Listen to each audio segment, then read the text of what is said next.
L'Agglo s'engage pour mettre en place l'énergie positive pour la croissance verte sur son territoire.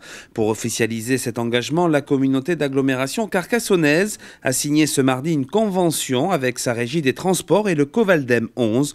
Une signature qui doit permettre d'amorcer une transition énergétique pour atténuer les effets du changement climatique. Disons que c'est un engagement fort de notre part pour rentrer vraiment dans la transition écologique, dans la transition énergétique. C'est ce que l'on souhaite aujourd'hui mettre en place pour l'avenir, pour faire que ce territoire-là, avec l'ensemble des acteurs, s'engage dans une démarche qui va nous permettre à nos enfants d'avoir une terre préservée, un environnement préservé. Nous ferons bien en sorte que notre territoire soit exemplaire en matière de transition énergétique. Du côté de la régie des transports de Carcassonne-Agglo, de nouveaux véhicules verts vont faire leur apparition dès 2018. Dans un premier temps, c'est les tout petits minibus électriques qui tournent sur Carcassonne tout l'été, de manière à circuler dans le centre-ville, de manière à ne pas polluer, bien sûr, la population, les enfants qui sont au niveau des tuyaux d'échappement notamment.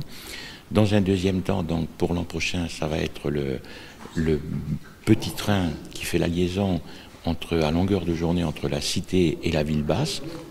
Donc là, ce petit train sera le premier dans le Grand Sud et c'est un petit train qui sera autonome à plus de 80% puisque les batteries vont se recharger par le photovoltaïque qui sera sur tous les wagonnets. Et cette année, par contre, va être mis en place aussi le véhicule atelier, puisque malheureusement, de temps en temps, les bus peuvent tomber en panne. Mais donc, comme les bus urbains circulent sur Carcassonne et les communes de première couronne, le nouveau véhicule atelier sera électrique, et ça aussi, deuxième semestre 2017. Les déchets ne sont pas oubliés dans cette démarche écologique. Le Covaldem 11 va inaugurer un nouveau site de traitement des déchets à Salvasa et va mettre en place un jardin pédagogique. Dès cette année, dès 2017, il y a deux projets qui sont intégrés dans le projet de Carcassonne-Agglo Croissance Verte, à savoir un centre de tri tout récent, très moderne, qui va être inauguré fin avril. Bon, ça c'est le premier point qui facilite le tri et qui facilite la valorisation.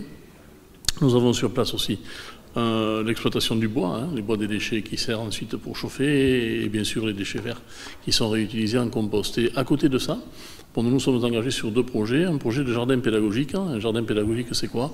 C'est donner aux gens qui visiteront notre pôle Salvasa l'occasion de visiter notre installation et de voir comment on peut traiter en minorant l'utilisation de l'eau, en supprimant l'utilisation des produits phytosanitaires, en adaptant les plantes. Ça s'adressera bien sûr aux jeunes, aux moins jeunes et aussi aux collectivités locales, puisque la deuxième partie du projet, c'est d'accompagner les collectivités de l'agglo qui le souhaiteront à obtenir un label aussi, mais plus qu'un label, c'est une réflexion autour de comment travailler davantage tout ce qui est utilisation des produits phytosanitaires et horticulture. À noter que l'État accompagne à hauteur de 500 000 € Carcassonne-Agglo dans sa démarche d'énergie positive.